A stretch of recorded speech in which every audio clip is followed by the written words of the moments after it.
കല്യാണത്തിനല്ലേ? ഞങ്ങള് പോന്നില്ല. അവര് വിളിച്ചല്ലേ? ചേട്ടായി പൊക്കോ, ഞങ്ങള് പോന്നില്ല. അവിടെ പച്ചക്കറി സദ്യ കുഞ്ഞാവേ. പച്ചക്കറി സദ്യ വെള്ള കാഴ്ച നീ ഇവിടെ എത്തിയോ? എടാ അവിടെ സദ്യ ആണോടാ?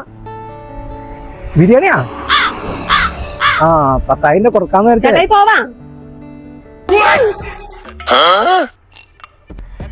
വാ. സദ്യ അല്ല, ബിരിയാണിയാ. നമ്മള് പൊളിക്കും. നല്ല പായസായിരുന്നു അല്ലേ? കൊറേ നാളായില്ലേ സദ്യ കഴിച്ചിട്ട്. എങ്ങനെയായിരുന്നു ബിരിയാണി? വല്ലാത്ത ചതിയായി പോയി ചേട്ടായി. ഫോൺ വിളിച്ച് പറ്റിച്ചതാല്ലേ? എന്നോട് വിളിച്ചാലേ അങ്ങനെ ഇരിക്കും. മൂഞ്ചി മൂഞ്ചി മൂഞ്ചി മൂഞ്ചിയിൽ